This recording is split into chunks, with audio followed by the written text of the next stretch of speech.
please come to now some questions we will solve. Otherwise, you will get bored.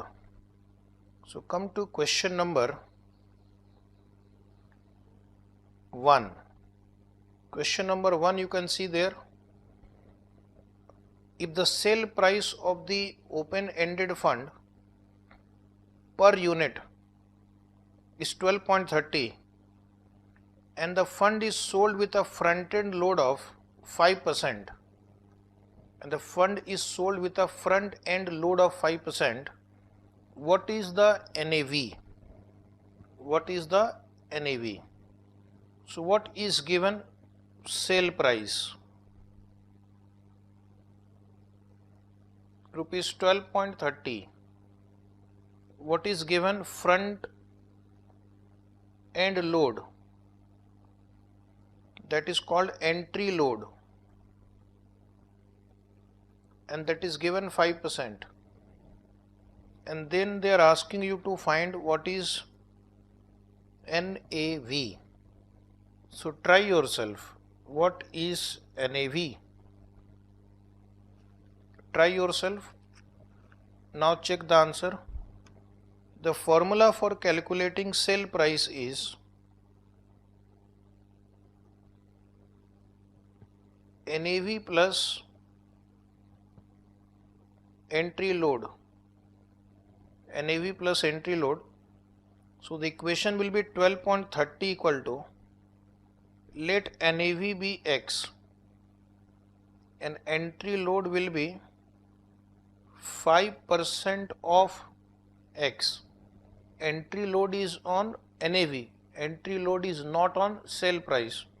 So my equation will become 12.30 equal to 1.05 X, and therefore X is equal to 12.30 divided by 1.05, and if you solve it, how much you are getting? 12.30 divided by 1.05, how much is that? That is equal to rupees 11.7143 approximately. So that would be the answer. So how to move from sale price to NAV we have learnt in this example.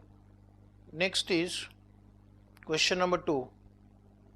Question number 2 is the NAV of the UTI mutual fund on 2nd January 2006 was rupees 23.45.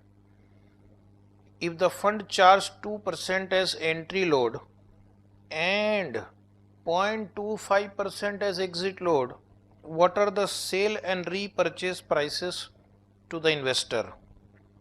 So just application of formula. First write down sale price. Sale price is equal to NAV plus entry load. NAV is 23.45 plus entry load is 2%. Plus entry load is 2%. So write down the answer, 23.45 plus 2%. So that is around rupees 23.919. You can write up to 4 digits. NAV and units. NAV and units we can write up to 4 digits unless other instructions are given. Now write down repurchase price.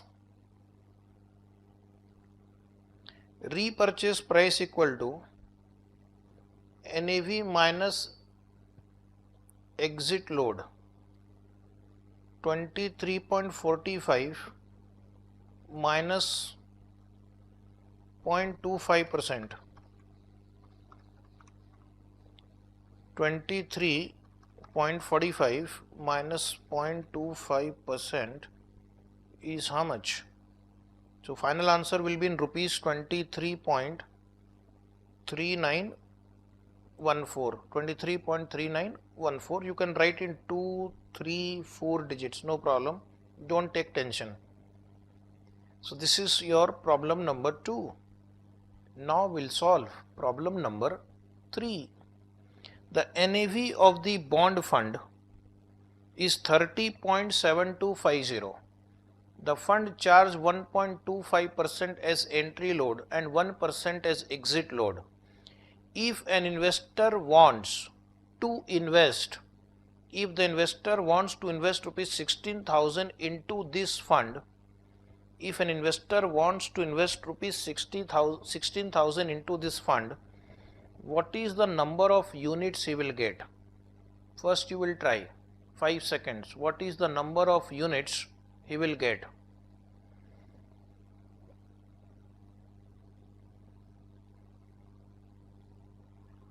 Time over. So first we'll have to check whether I need sell price or whether I need repurchase price. If the investor wants to invest, the mutual fund will sell units to him. Mutual fund will apply selling price. So this question will have 2 steps. Step 1, first we need to find sell price. Sell price will be NAV plus entry load. NAV is 30.7250 and entry load is 1.25%. So check the answer. 30.7250 plus 1.25%. So are you getting 31.1091 rupees? And then you write down step number 2, number of units he will get. So he has 16,000 rupees to invest.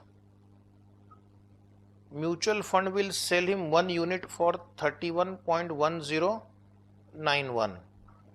So 16,000 divided by 31.1091, and that is approximately equal to 514.3190 units. So this time write units, don't write rupees. This is unit. Okay, next paragraph, question number 4. Next point, question number 4. The NAV of an equity fund was 33.15. The fund charged 1% as entry load and 1.25% as exit load. If an investor wants to withdraw, now the question is, if he wants to withdraw rupees 18,000 from the fund, what is the number of units he will repurchase? So if the investor wants to withdraw rupees 18,000 from the fund, what mutual fund will do? Mutual fund will repurchase units and pay him 18,000. Mutual fund will repurchase unit from the investor and pay him rupees 18,000. So which rate will be applicable now? Sell price is applicable or repurchase price is applicable? So you will say repurchase price is applicable now. So step number 1 will be repurchase price is equal to NAV minus exit load. NAV is 33.15 and exit load is how much? 1.25%. So tell me 33.15 minus 1.25%, that is 32.7356 rupees. And step number 2, number of units that will be repurchased. Number of units that will be repurchased equal to you have 18,000 and the rate at which it will be repurchased will be 32.7356. So tell me the answer now. 18,000 divided by 32.7356. So are you getting around 549.8601 units? You can write approximately because of some difference in the last 2 or 3 digits, but it's approximately 549.8601 units. Come to next question 4. Question number 5. The NAV of a bond fund was 35.5750. The entry and exit load were 0.75% and 1.5% respectively. If the investor wants to buy 2000 unit, what is the amount he has to pay? If the investor wants to buy, mutual fund would sell him units. Mutual fund would sell him the units. So this type, step 1 will be sale price. Investor wants to buy means mutual fund wants to sell. Formula is NAV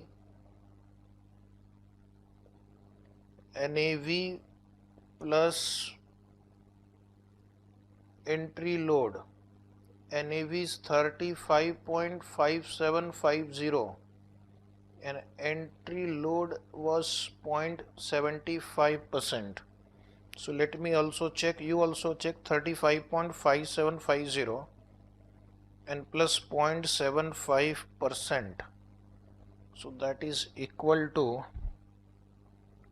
35.8418 rupees. And step number 2, amount to be paid. Amount to be paid to acquire 2000 units is 2000 into 35.8418. 2000 into 35.8418 equal to rupees, how much is that? 71683.60 approximately. Some rounding of difference here may change your answer by few paise, but still concept is understandable. This is how they calculate how much amount you will have to pay, how many units you have to buy or repay. One more practice, then we'll take one advanced version. This is like a roller coaster. At first you will go slowly, now you'll reach the peak, and then question number 7 will come. The NAV of a bond fund was rupees 40.4250. So you'll see in the question also they give in 4 digits. The entry and exit load are 0.25% and 2% respectively. If an investor wants to redeem 2500 units, the investor wants to redeem 2500 units, what is the amount he will receive? So which rate will be applicable now? Repurchase price will be applicable. So step 1 will be repurchase price is applicable NAV minus exit load. 40.4250 minus 2%. So try 40.4250 minus 2%.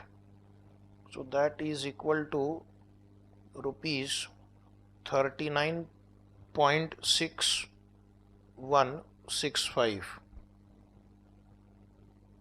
Is it right? Let me try again. 40.4250 4250 and minus 2% is 39.6165. And step number 2, amount received is how many units he wants to repurchase? 2500 into 39.6165. So he will get rupees 99,041.25, 99041.25. Are you getting the same answer? After these basic questions, now I will give you a little advanced version. Question number 7. An investor holds 1000 units in a bond fund. The current NAV is rupees 12.45. He would like to switch his holding to an equity fund whose NAV is rupees 15.65. If the exit load for the bond fund is 0.5% and the entry load for the equity fund is 0.75%, what is the value of his holding in the equity fund? What is the value of his holding in the equity fund after the switch?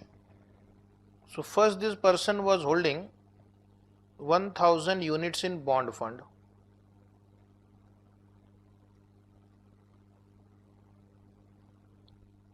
He is holding 1000 units in bond funds.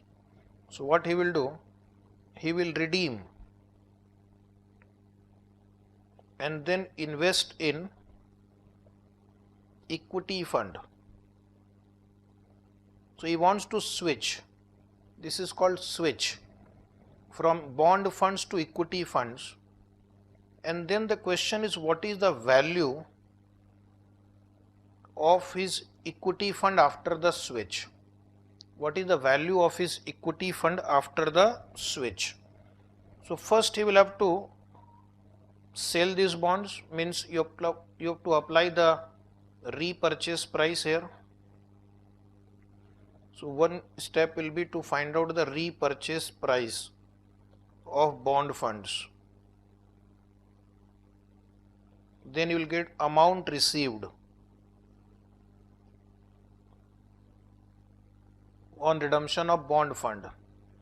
Then you will calculate the sale price of equity fund. Don't do anything, just understand. You will calculate sale price of equity fund.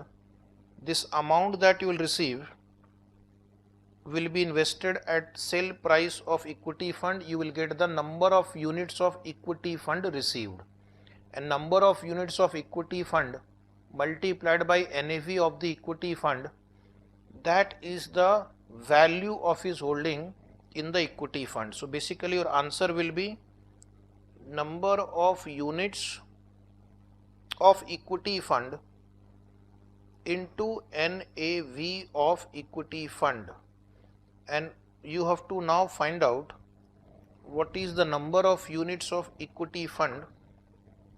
If you can find that, then you will be able to get the answer right. So please try yourself. I'll give you 10 seconds to try.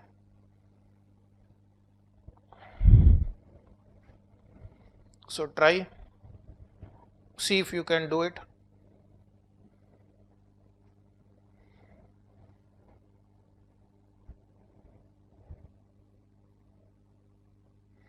All of you are trying.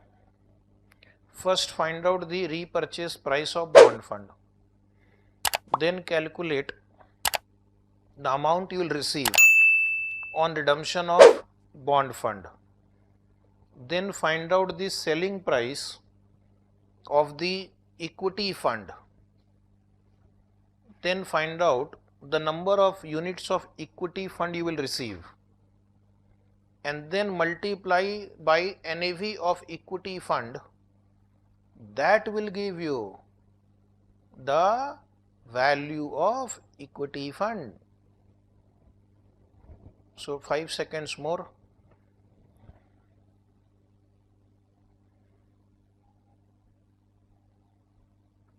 Time over. Now I will solve. You will check the answer.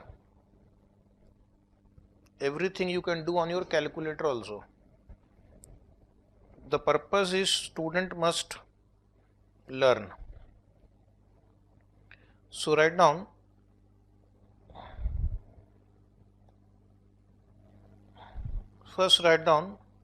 step 1. Step 1 will be calculation of repurchase price of bond funds.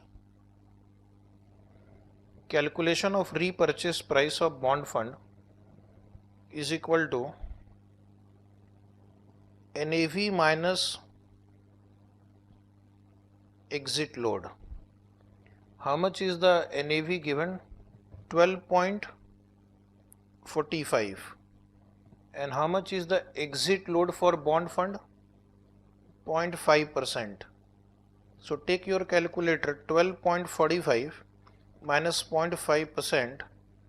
So that comes to rupees 12.38775. You can write down, no problem. Step 2, write down amount received on redemption of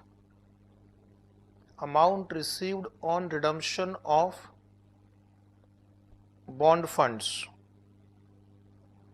So you will have how many units now? You have 1000 units. 1000 units into 12.38775. So multiply by 1000 unit. So now you have rupees 12,387.75. So they will give you 12,387.75. This is how they do the calculation in case of switch. Now what will be step 3? Step 3 will be sell price of equity funds is equal to NAV plus entry load. NAV of equity fund is how much? 15.65, and entry load is how much? 0.75%. 0.75%. So type 15.75, 15.65 and plus 0.75%. So you are getting 15.7674. You can round off in 4 digits rupees. Now listen to me. This is the amount you have. This is the sale price per unit. So what will be step 4 now? Step 4 will be number of units of equity fund acquired will be 12,387.75 divided by 15.7674. 12,387.75 and divide by 15.7674. So that comes to 785.6558 units. And then step number 5, that is your question, value of holding in equity fund. Value of holding in equity fund will be equal to 785.6558 units, and the NAV of the equity fund is 15.65. NAV is 15.65 multiplied by 15.65, and that comes to rupees 12,295.51 bracket approximately.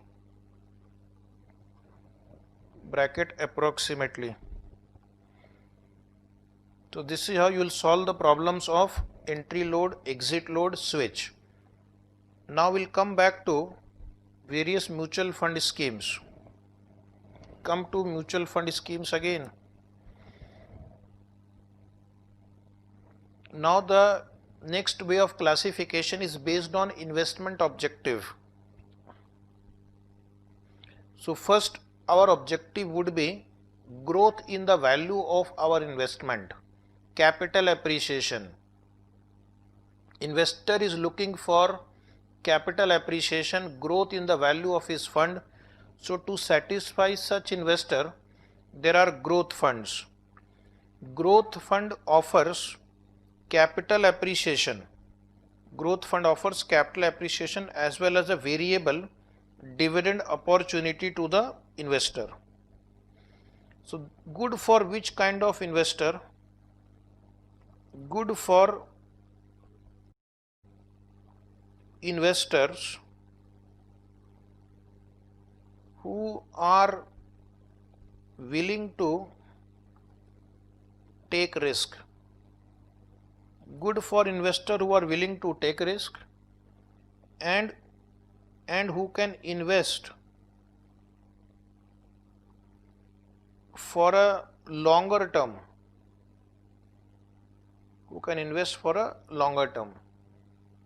Good for such investor who are willing to take risk and who can invest for a longer term. Such funds mostly invest in equities, shares. You can write such funds invest mostly in equity shares. Sorry. So in case if you have money to spare for some years, you're not in the need of money, you can invest in growth fund, and then normally they will give you two options. One option is you don't want dividend, then your money will keep getting reinvested, but if you need dividend also regularly, then you can tick mark dividend option. And they will show you, they will give you dividend also on the regular basis. But remember, these are risky mutual fund. If you find growth word after the name of a mutual fund scheme, HDFC growth fund, Reliance growth fund, that means they are going to invest in risky equity stocks. Risk and return both are high. So last point I will write here, risk and return both are high.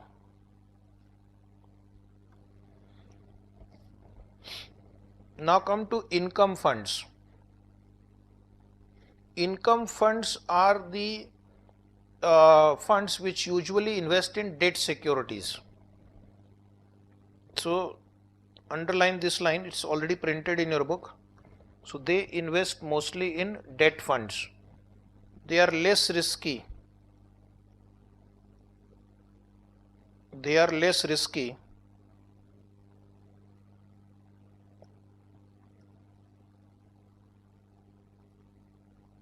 And offer lower return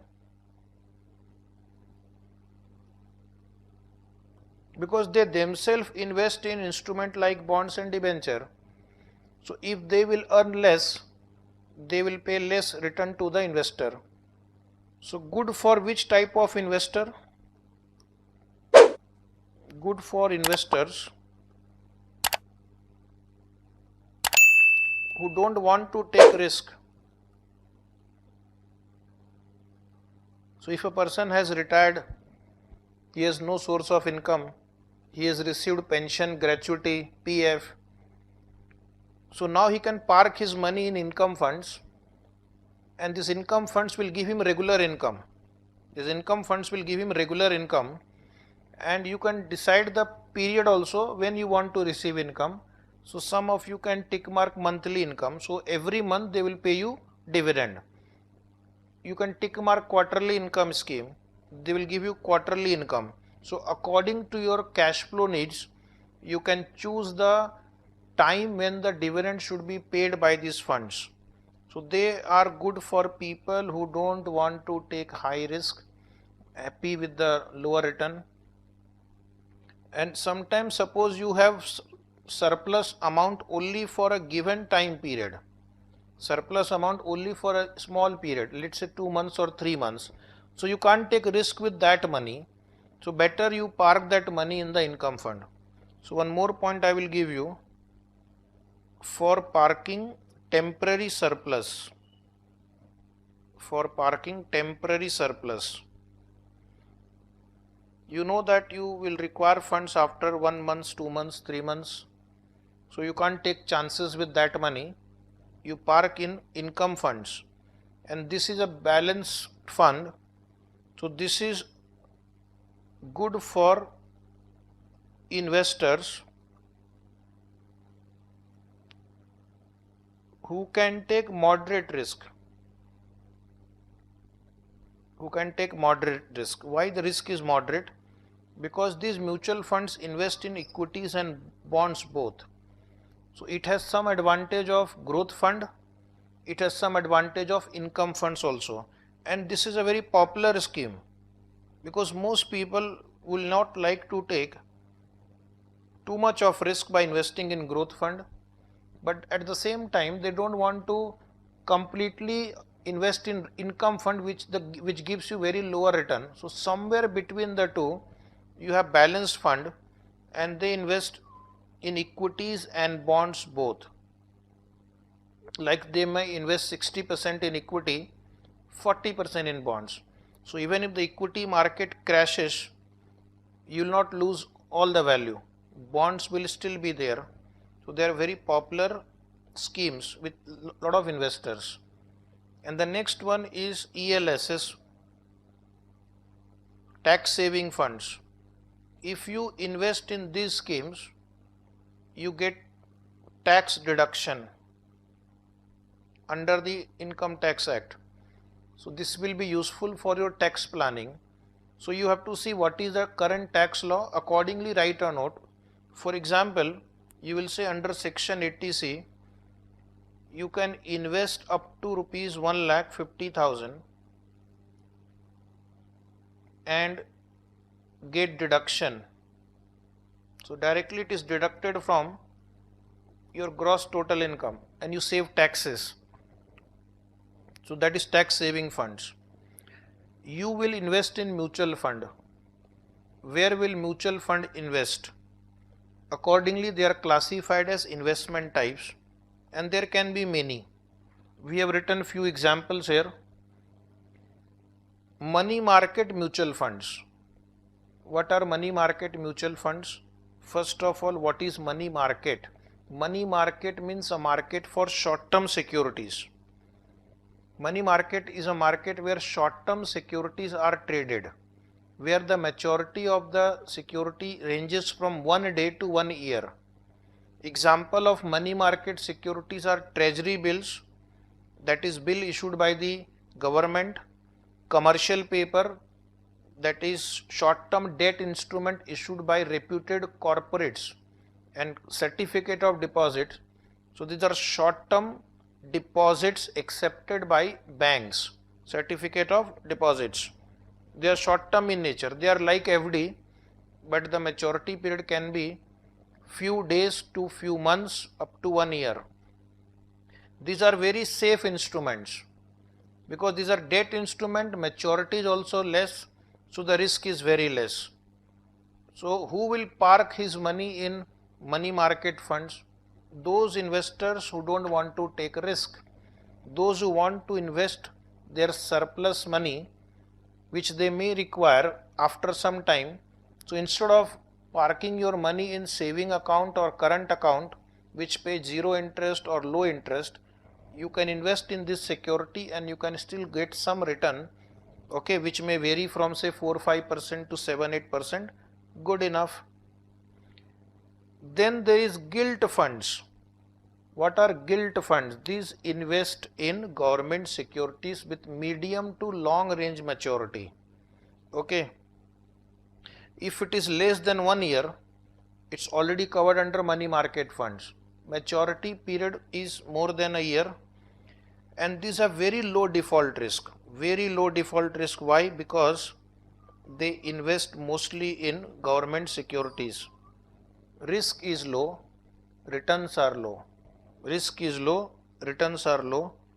So good for those people who do not want to take high risk. Many investors put some portion of their total money in gilt funds because they don't want to lose the principal amount. So mostly the risk is very, very low.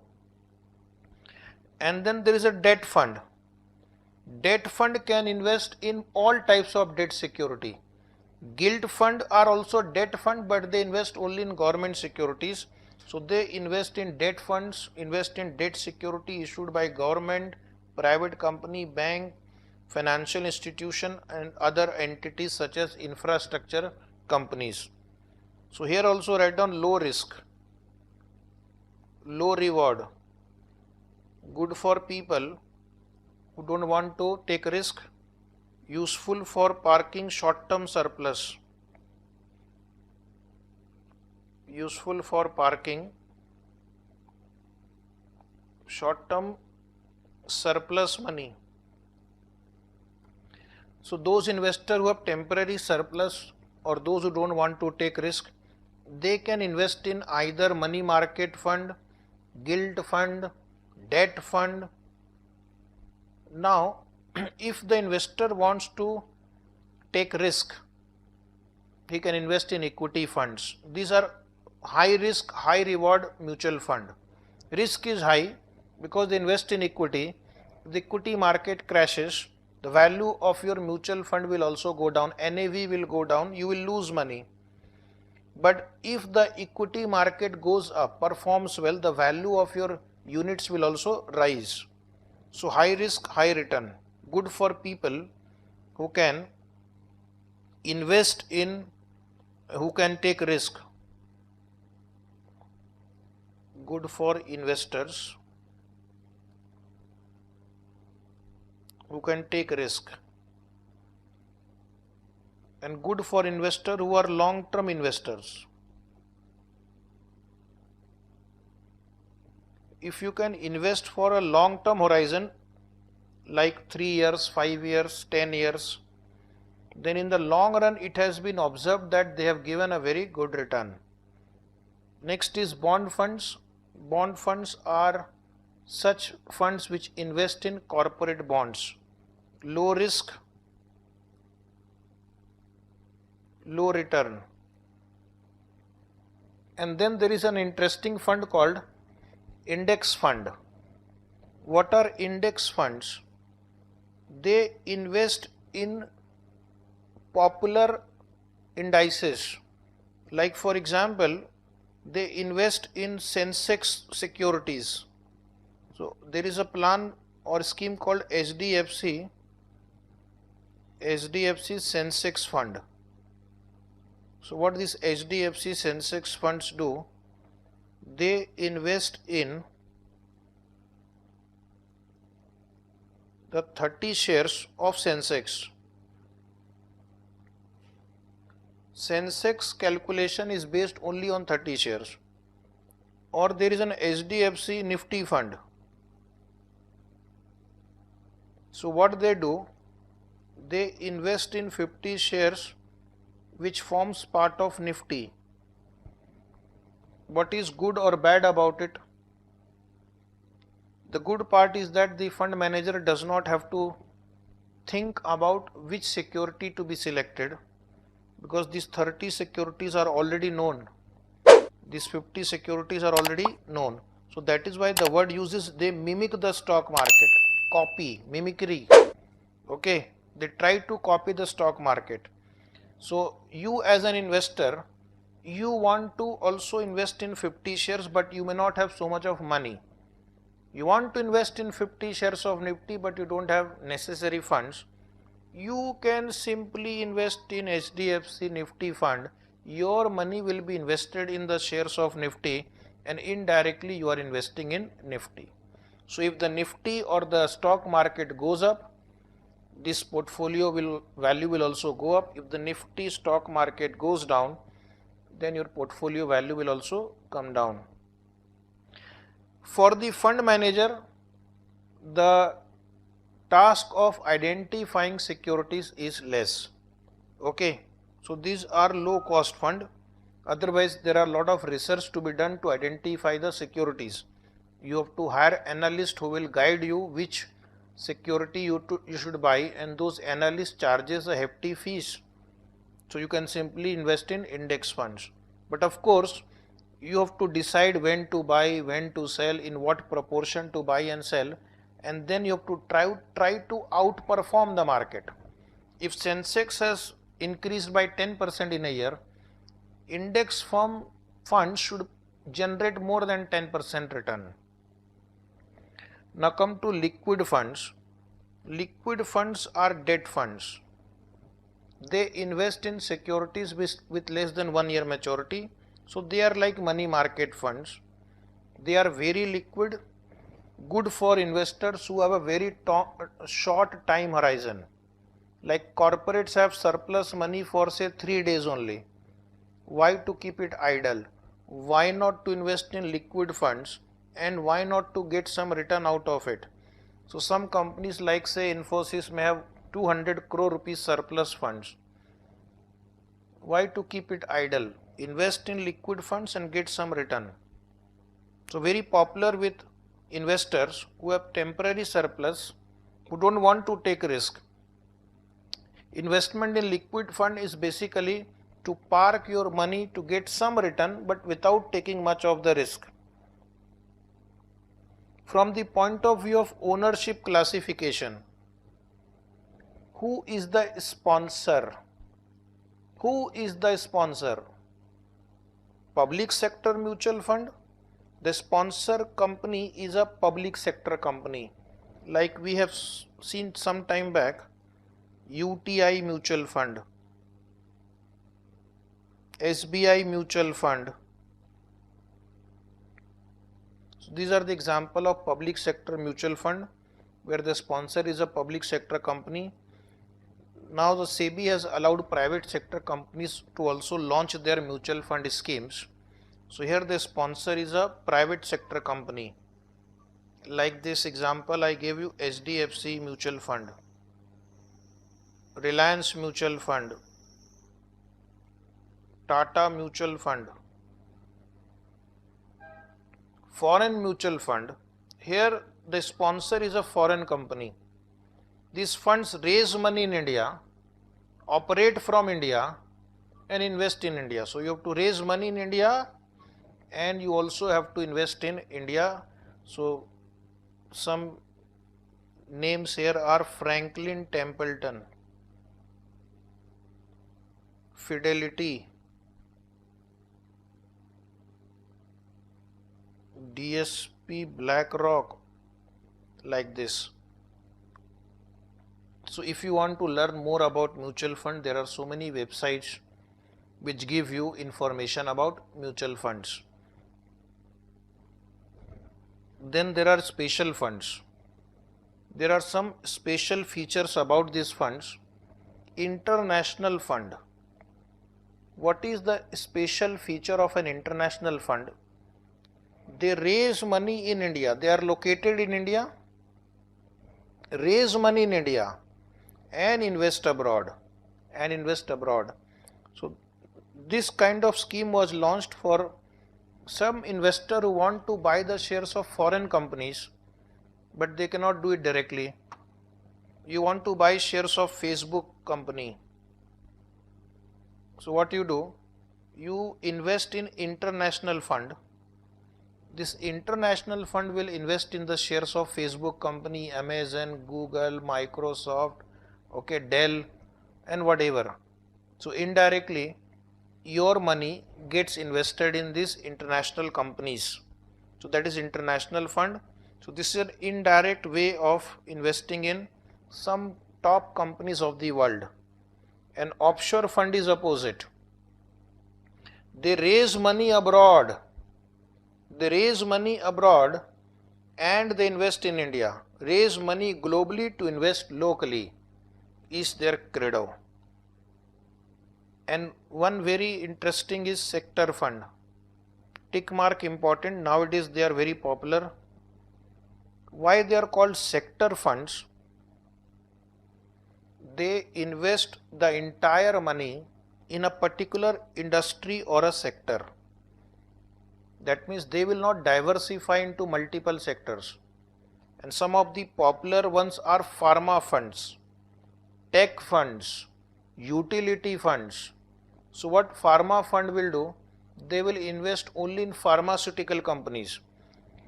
You are thinking that because now there is so much of disease, pandemic, virus, this pharmaceutical company will make a lot of money because people are going to buy drugs, vaccine, sanitizer, injections, tablets, etc., etc.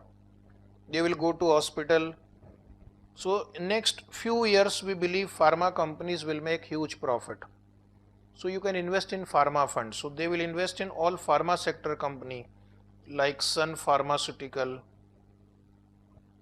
Cipla, like that. Okay. There are so many. Tech fund will invest in technology companies. Next few decades will be ruled by technology. Technology is required everywhere now. Medicine field, education sector, entertainment, okay, running a business. So therefore you think that tech companies will do well in the near future or years to come. So you want to invest in technology company. You don't want to invest directly in technology company, you can invest in tech fund. Or then there are utility funds which invest in utility industry like power, gas, telephone. There was one PSU fund also by some mutual fund. They invest in the stocks only of public sector companies. Then there is a banking fund which invest in the stock of the banking companies. So if you have a view that this industry will perform well, then you can invest in that kind of special fund. The disadvantage is no diversification benefit. Usually you will find mutual funds offer diversification benefit, but not in case of sectoral funds, because they are going to only invest in particular sector.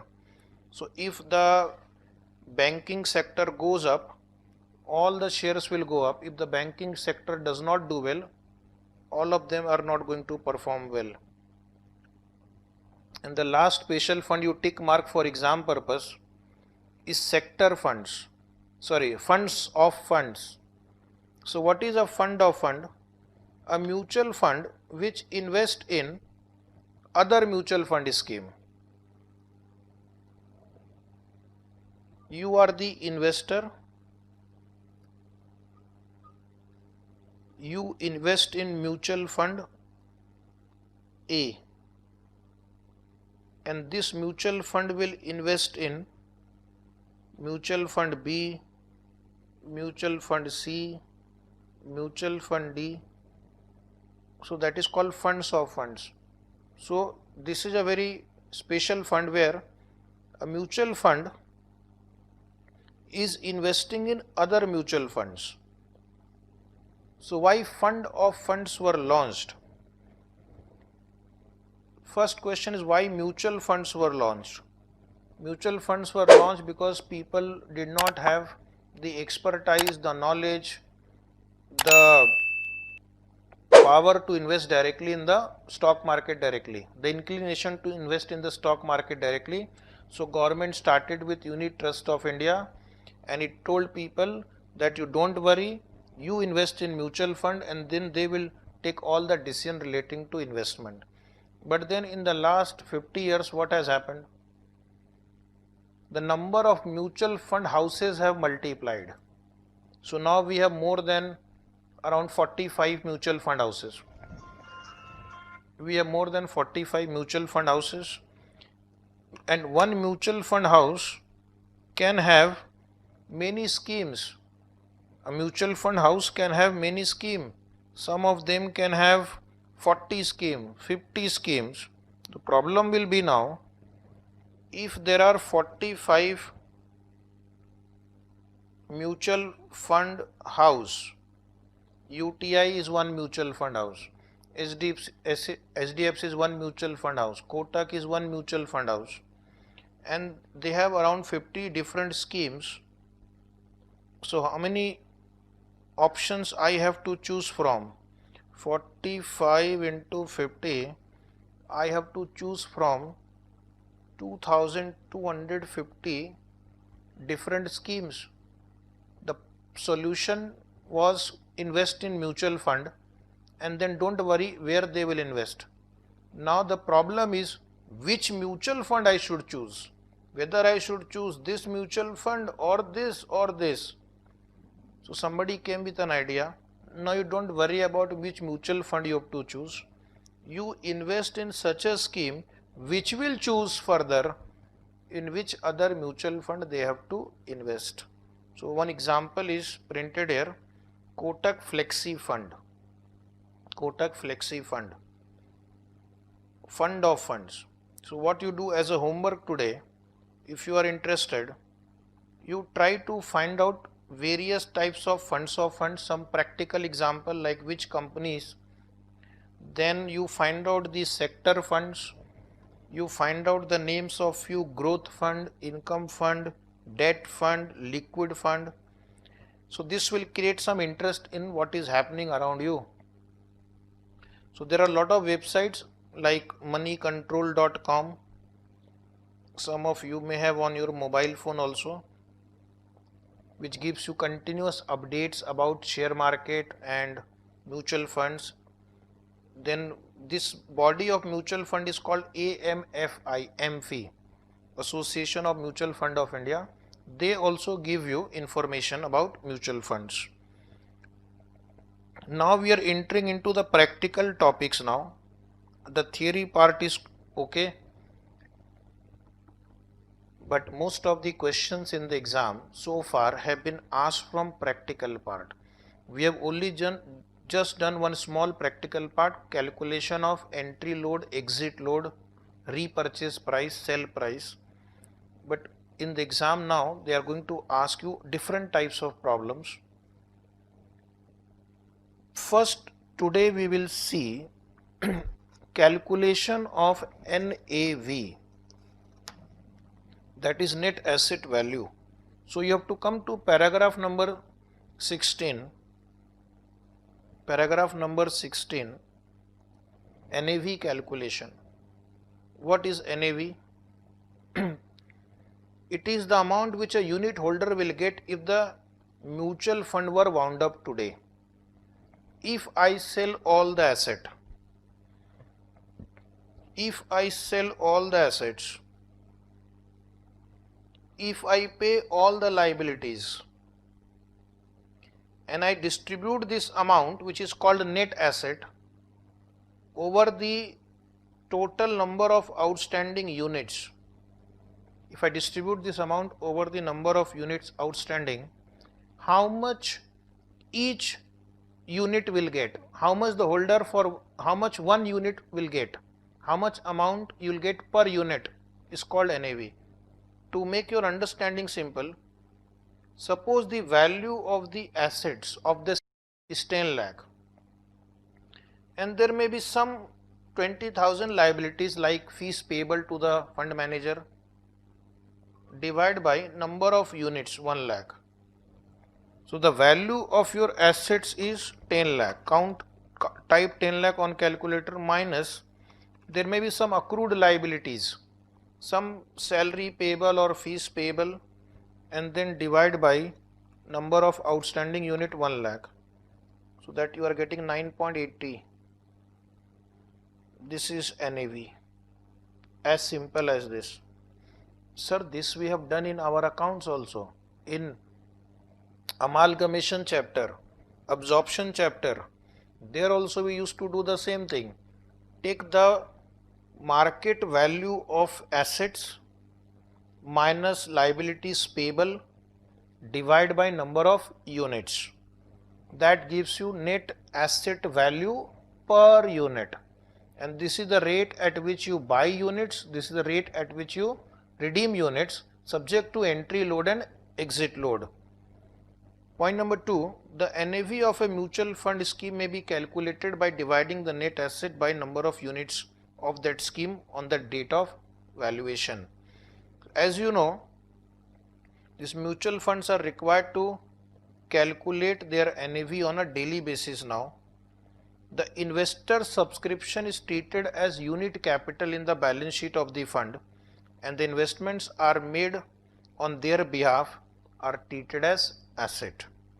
So what they will do, they will see how much assets a scheme holds, how many units are issued under a scheme, what are the liabilities of that scheme, and then they will compute the net asset, asset minus liabilities.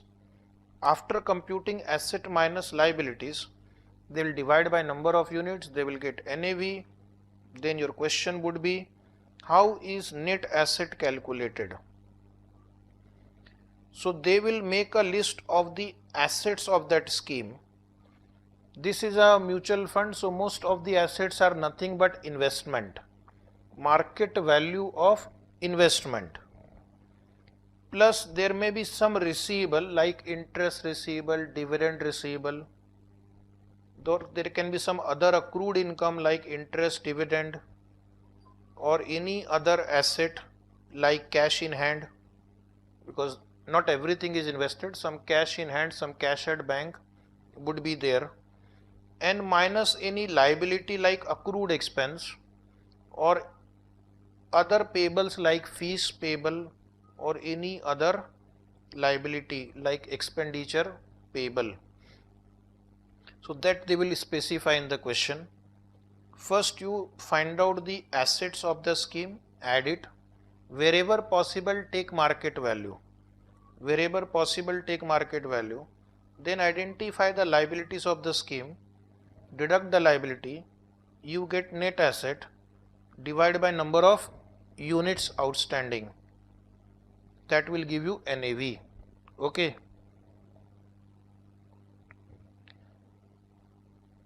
What is the benefit of the NAV? The benefit of the NAV is that it is useful for assessing the return that an investor has earned. So you please write down this line also. The purpose of NAV, one, as we have seen, to find out the sell price and repurchase price. Second benefit is you can compare the NAV at which you bought and the NAV on the valuation date or on the selling date, and you can compare the return that you have earned. So understand once again, suppose on 1st January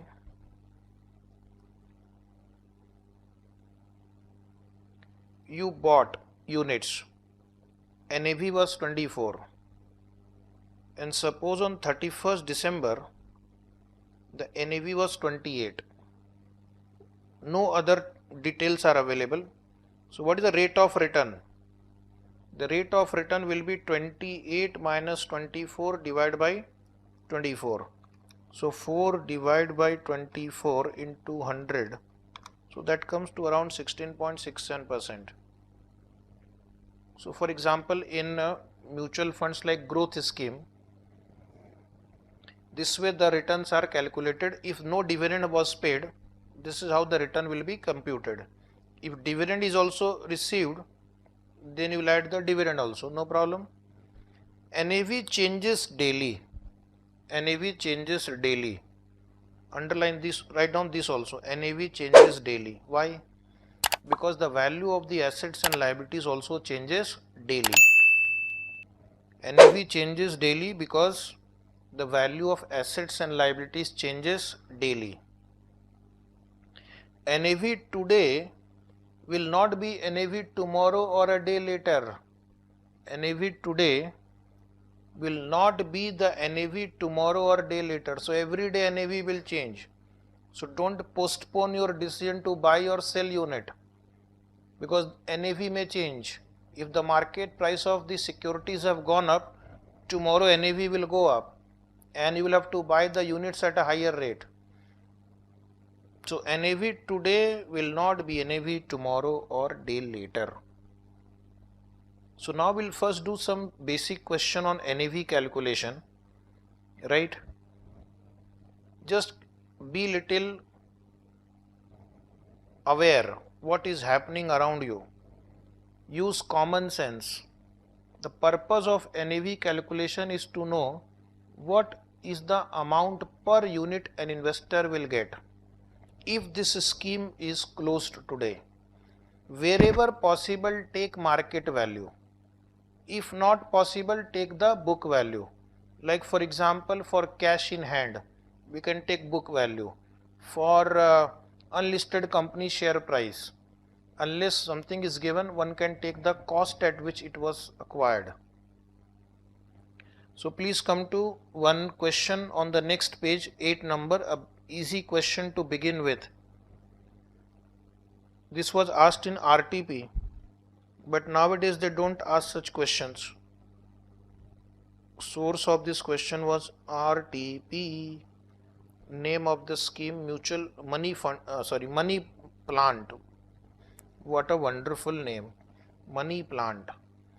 This kind of names earlier were given to attract the investors. Now the investors have become smart. Size of the scheme is 100 lakh, face value of the unit. In fact, they should not write share, but earlier they used to write it to confuse the people. Normally share prices can appreciate very fast, but not for units.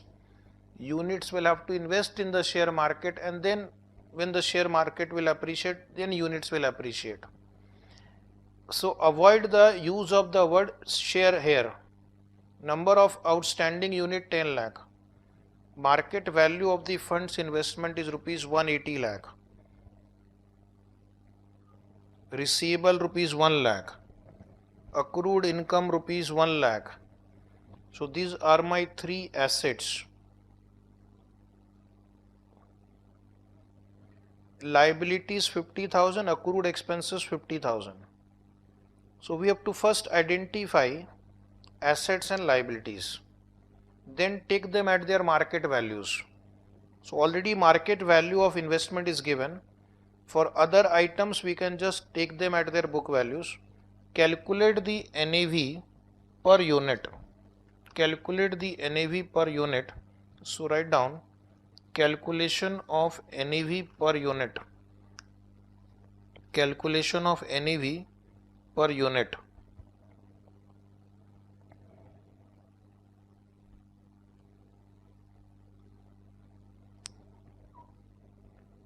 Serial number, particulars, rupees. First we'll write point A, assets. Under that one write down investments. Tell me the investment amount. Rupees in lakhs. 180.2. We have receivables 1, 3. Accrued income 1. So then you write down total of assets 182. Point B, liabilities. Under that one, accrued expenses How much is accrued expenses? 50,000. So I will write 0.5 and 2. Then other liabilities. Other liabilities can be 0.50. Total B is 1. Point C, net assets A minus B 181. Point D, number of units in lakhs. Very easy. So we will look at the number of units 10 lakhs, and point E write down NAV per unit in rupees. NAV is in rupees. So that you write C by D. C upon D, rupees 18.10. Is it rupees 18.10? Correct. Now come to next question number 9. The following portfolio details of a fund are available. Fund has accrued management fees with the portfolio manager totaling rupees 30,000. So this is a liability. Fees payable to the fund managers. There are 40 lakh units outstanding. What is the NAV? And then this scheme has only 4 stocks. Number of shares are given, price is given. So what we'll do? First we'll find out the value of the investment, and then we'll deduct the liability, and then we'll divide by 40 lakh units outstanding. So these are the warm-up problems. Problem for the beginners, starters, and then we'll take few exam questions also. You will realize then the level of the institute. This is just warm-up. Have patience. Write down the heading, calculation of net asset value. Calculation of net asset value. Under that, write down first point number A, assets. Point number A, assets. Same format, serial number, particular amount. Point number A, assets. Under assets, inside that particular column, you write down 3 headings. Point A is assets.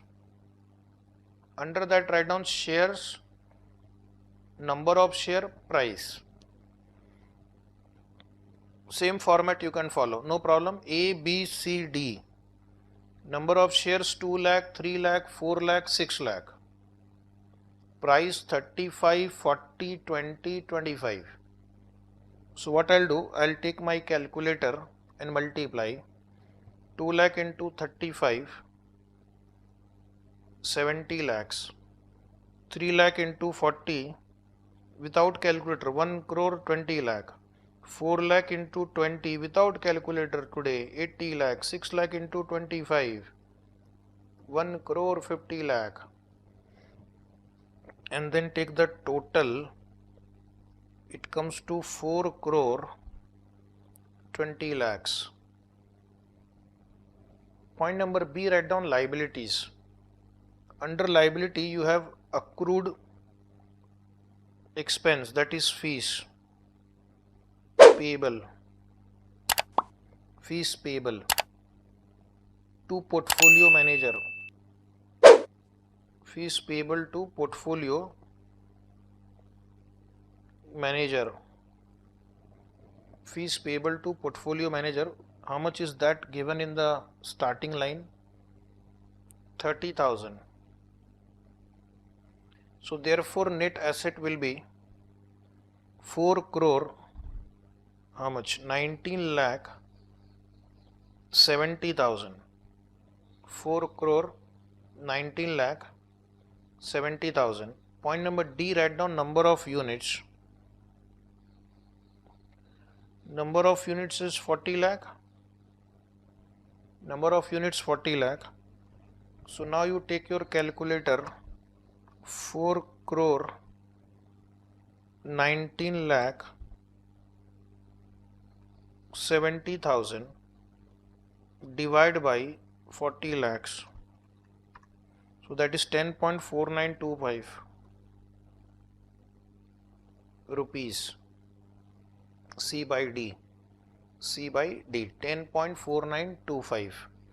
So that was another simple question. Come to question number 11. Question number 11 is one more simple problem. A mutual fund's balance sheet is as follows. Liability rupees in crore, asset rupees in crore, unit capital,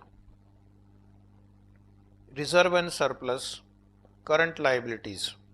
So what you get from this number will be useful. 50 crore units are there and the current liability is 150.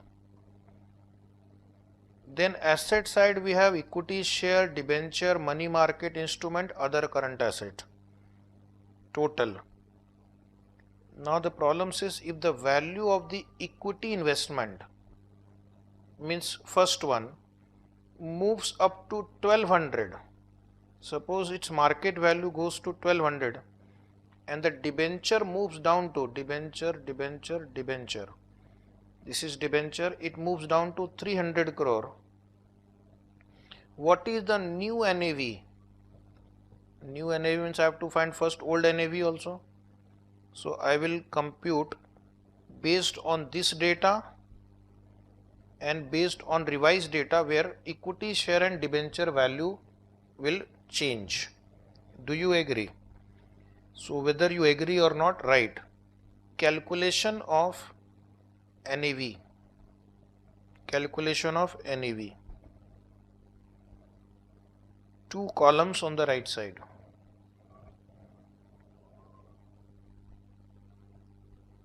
Old NAV, new NAV. Serial number A, assets. Old NAV, new NAV in one table only. So asset side we have 4 items.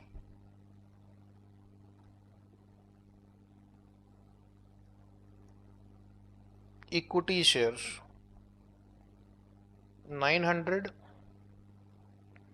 and the market value after the change has become 1200. Debentures,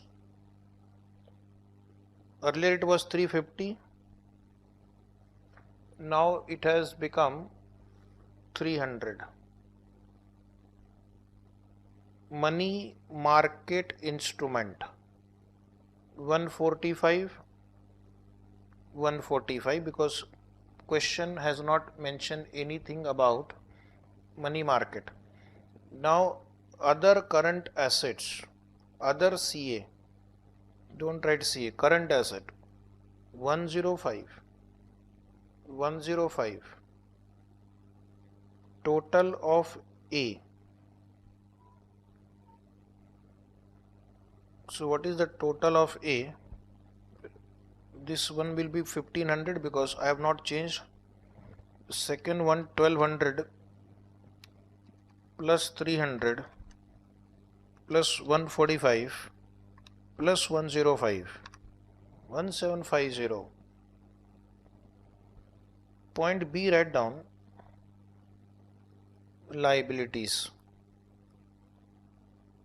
Under that current liabilities 150.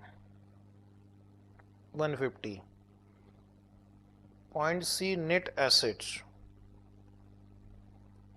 A minus B 1350 and 1600. Point D, number of units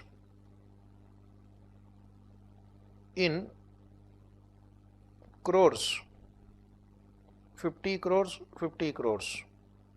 Point E, NAV in rupees, C by D. So 1350 divided by 50, 27, and now 1600 divided by 50 is 32.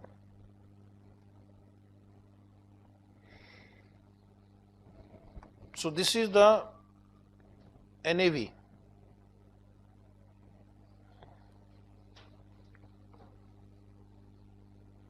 These three questions were warm up.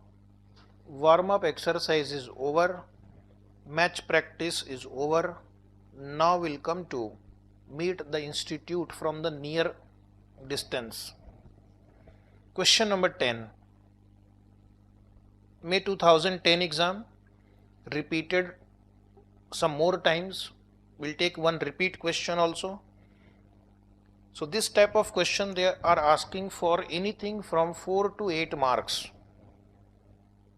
So I will give you a chance also to try. Based on the following data, determine the NAV of a regular income scheme. Listed shares at cost, cash in hand, bonds and debentures at cost. Of these bonds, bonds not listed and quoted. So there are two types of bonds. Read carefully. Out of this there are two. Unlisted is one, and there must be some listed also, which is mentioned below. Other fixed interest securities at cost, other than bonds and debenture. Dividend accrued. Now whether dividend accrued is an asset or a liability. Here their students had made mistake in the exam. The word accrued does not mean it is a liability. Dividend can accrue on your investment also. You have invested in equity shares, so therefore dividend might have accrued. So dividend accrued is an asset, and if you make mistake here, your entire answer will go wrong. Next is amount payable on share. This is of course liability. Expenditure accrued is a liability. So these two are liabilities. These 6 items are assets. And now we have to check for their market values wherever available. The current realizable value of fixed income securities. So they are talking about this. The current realizable value of fixed income security of the face value of rupees 500 is rupees 106.50. So 4.50 is the cost. Face value today, if 100, its realizable value is 106.50. So now you have to find out what is the realizable value of this other fixed interest security, and that amount you will take for NAV calculation. So this is linked to this adjustment. Then next line, all listed shares were purchased at a time when index was 1200. On the NAV date, the index is ruling at 2120. So tick mark this. When index was 1200, the value of your share was 20 lakh. So now when index is 2120, what will be the value of your share? So it will change proportionately. Listed bonds and debenture carry a market value of 5 lakh on the NAV date. So we have discussed about these bonds and debenture. Unlisted, listed. Listed is 5, unlisted is 1 as mentioned here. Now I will give you 15 seconds to try everything I have explained. You can see there. You have to just do the calculation and tell me what is the NAV of this problem. Even if you go wrong, don't worry, I'll dictate the answer. But first I want you should try.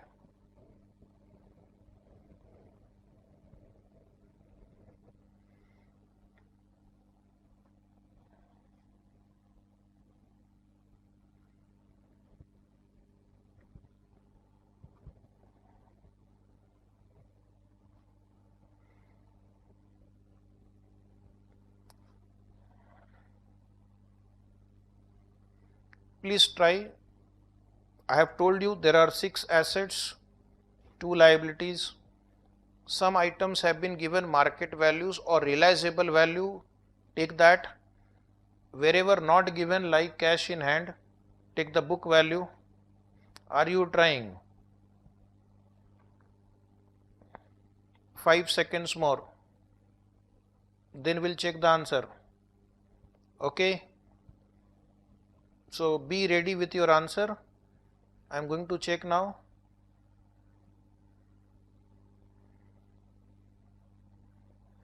Okay, come on. Check the answer.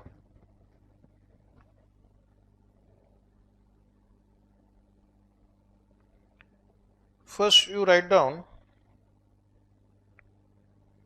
calculation of NAV. Heading is calculation of NAV. Serial number, particulars, rupees in lakhs. Serial number, particulars, rupees in lakhs. Point number A, assets. Under assets, first write down shares.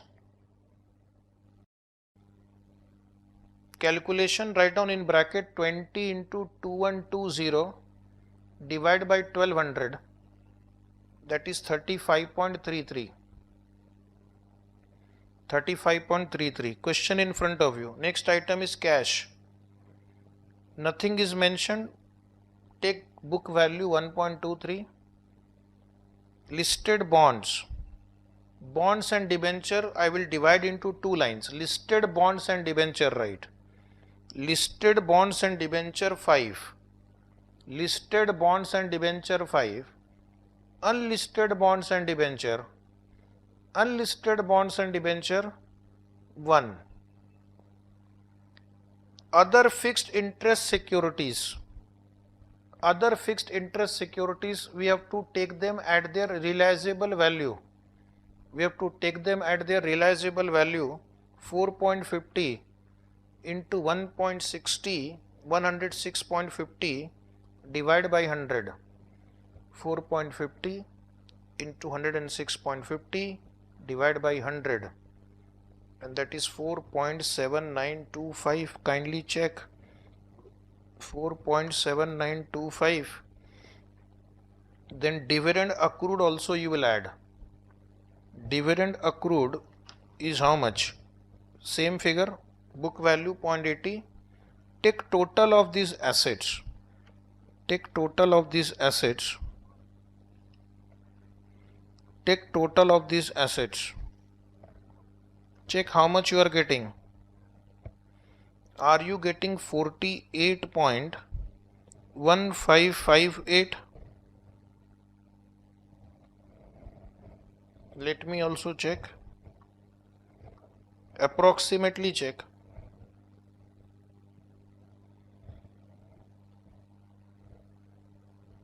Suppose the first number I take 35.33. 33. 2 more times 33. 35.3333 and plus 1.23 plus 5 plus 1 plus 4.7925 plus 0.8, and that is equal to 48.1558. Point number B, write down liabilities. Under liabilities, write amount payable on shares, little fast, 6.32. Expenses accrued 0.75, total B 7.07. Point C, net assets A minus B, net asset A minus B 41.0858, 41.0858. Point D, number of units in lakhs, 2.40, number of units in lakh 2.40. Point E, NAV in rupees, C by D 17.1191, 17.1191. This answer is over. Now we'll take a break.